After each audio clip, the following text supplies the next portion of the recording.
Welcome back to the StockTA podcast. I'm your host, Kevin Stewart. Today, we are tackling a story that sits at the intersection of national security and global commodity squeeze. We're talking about American Tungsten, ticker TUNGF. Please note this interview is being disseminated on behalf of American Tungsten, and full disclosure, I'm also a long-term shareholder here as well.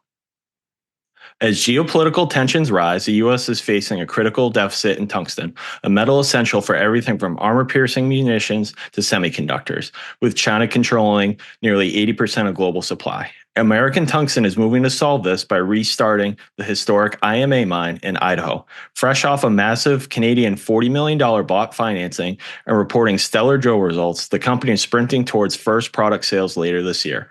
To walk us through the onshoring strategy, I'm joined by CEO Ali Haji. Ali, thanks for being here. Thanks, Kevin. Pleasure to be here. Yeah, so we're going to walk through kind of what their strategy is, how they're working on restarting a mine that was past producing mine at high levels. In terms of IMA, it's a bit of a different story.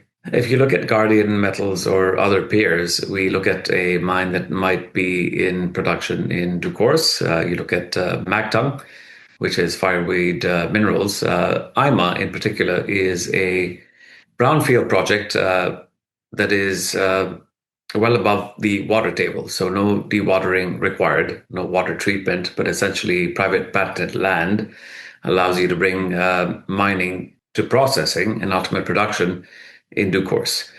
With respect to our grade, 0.7 being significantly higher than the 0.2 average, that is the global average for mines that are in production for tungsten.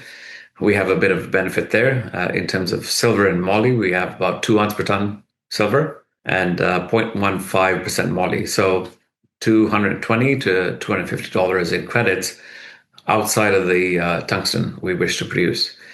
The intention here with IMA, given it is brownfield and private patented, is for us to bring a low capex version of production online, 500 tons per day, allowing us to fulfill about 8% of US tungsten demand, 10% of US moly demand, and about 325,000 ounces of silver that come online just from IMA using the humularite that is very much tungsten driven. So between the silver and the moly, you have some significant credits with where those spot prices are today.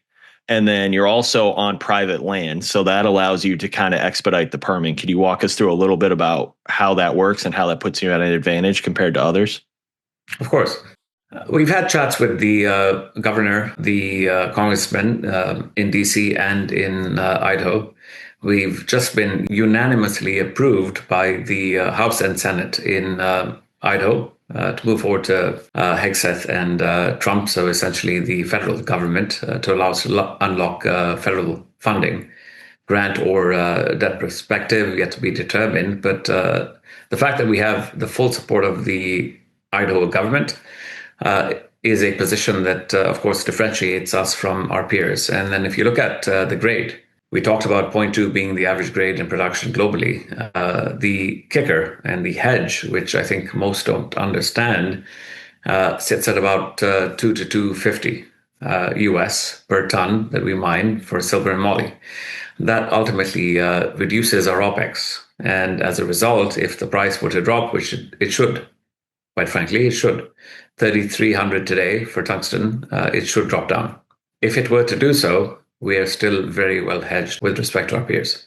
That was something I wanted to ask you about. So tungsten prices, there's been some volatility in the market. China's kind of tightened their export controls. How do you guys fit in both short and long term? And how does your ability to basically already be in the country help you kind of navigate those supply chain disruptions that other people might be going through? Great question. So in terms of the deficit with respect to supply, China has some mines and they process about 85% of tungsten globally, as they do with everything else that is critical. What they're doing today is using every single piece of domestic production for domestic consumption as a result of declining grades. So they are not exporting. They've canceled export agreements with the likes of Japan. The rest of the world that's NATO allied has not had access to tungsten from China for the last 2 years.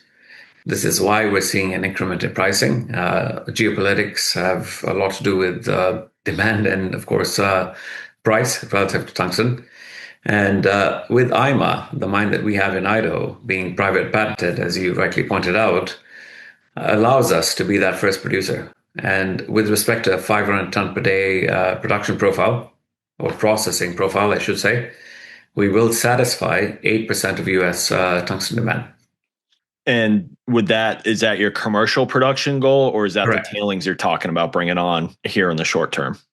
So tailings will come online before year end, and we will have at least 10 tons of tailings concentrate produced from the tailings that we now have an offtake partner with, and terms to be defined and announced to market. But in terms of the IMA mine, it's a 1 million ton plus back of the envelope.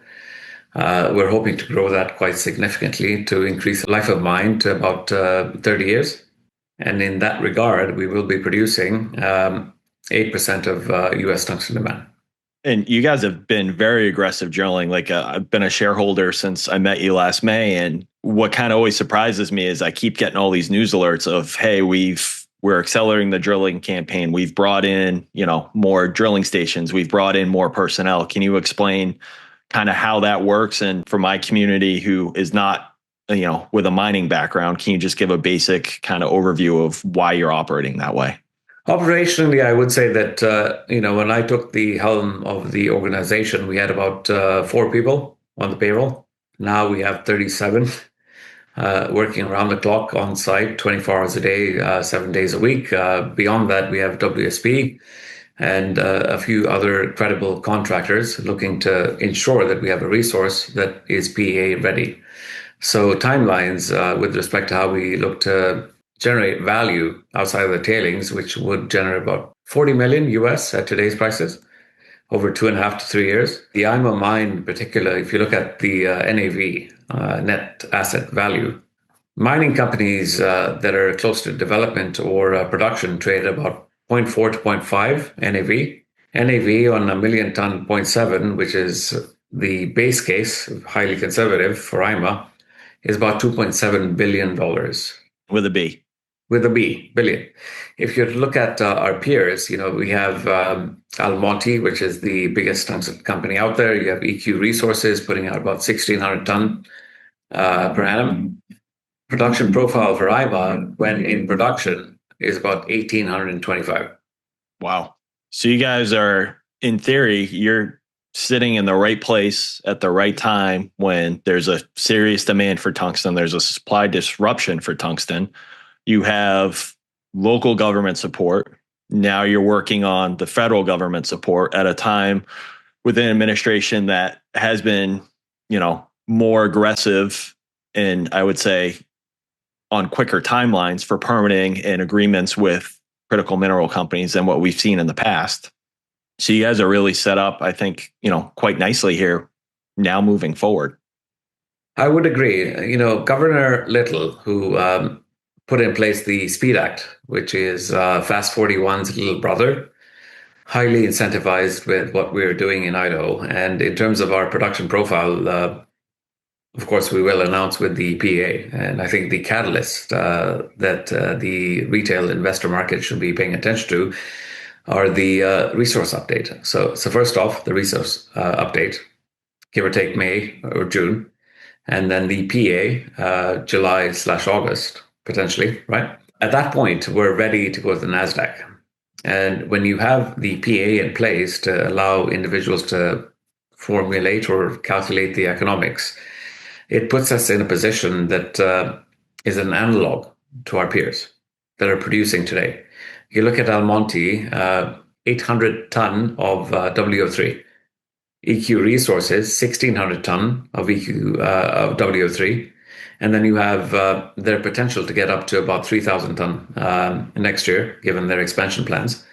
They're trading about 1.7 billion, as I said. So the potential for IMA to really make an impact here is quite significant.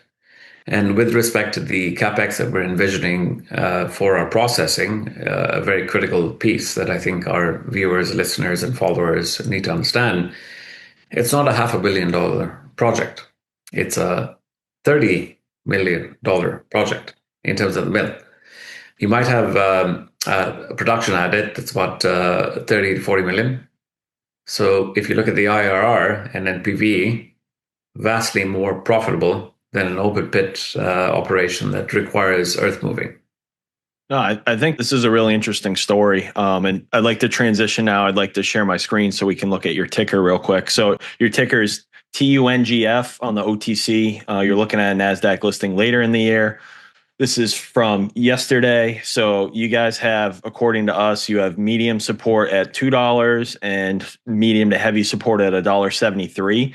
And you guys have held up really well compared to the rest of the mining sector. Like, you guys still have a bullish trend score, even though you've been kind of consolidating a little bit in the short term. Like, there's not a lot of overhead resistance here until $2.23 or even $3. And this was, you guys were over $3, not too long ago, last fall, correct?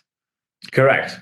So I think this is an interesting setup for listeners at home. And, you guys have money in the bank. You have your tailings coming up. I think this is, I will say the $3 that we faced in October last year, if you were to pull up a chart between ourselves and anybody else that was in the tungsten or critical metal space, very similar. And why that happened is, of course, people were speculative with respect to the meeting that happened between Trump and Xi Jinping in Korea. So the charts are similar. The economics, in our view, as a company, vastly different relative to profitability.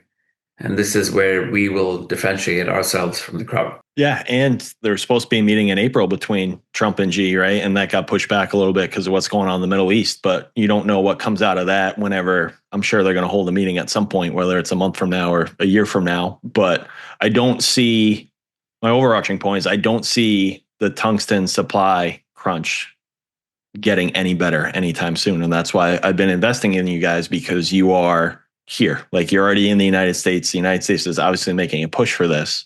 So again, I think you guys are in the right place at the right time. And, as we wrap up here, what would be, if you look at the chart now and then look at your chart at year end, what do you think is going to be the biggest catalyst to try to define, the rest of 2026 for your company? Well, a number of things, primarily the tailings. We've shown 0.25 as average grade on the tailings. And if you look at the global average at 0.2, that's a massive re-rate for the organization. It sits on a ROM pad. There's no mining OPEX relative to us processing. In terms of revenue generation, that's a quick start for us to be the first producer of tungsten concentrate, as promised, since I've taken the helm about a year ago. Beyond that, I would say that the high grade of tungsten that we have in our veins that we're looking to bring IMA Mine, 2 ounce per ton silver, hedging us very nicely, and a very healthy treasury. So not fussed with, call it the noise that exists in the market. We have grown the team. We have an execution strategy in place. We will go slowly with consensus. And as we execute rapidly, we will show shareholder value. Nice. That all sounds great. So for my listeners looking for more information on a pure play defense metal and an onshoring trend, where can they find more about American Tungsten? Visit the website, reach out. My email is always accessible to everybody. Happy to take phone calls from any interested investor. And let's engage. Awesome. Well, thank you so much for being here. That's it for today. If you're watching on YouTube, please hit the subscribe button so you don't miss our next CEO deep dive. I'm Kevin Stewart. Thanks for being here.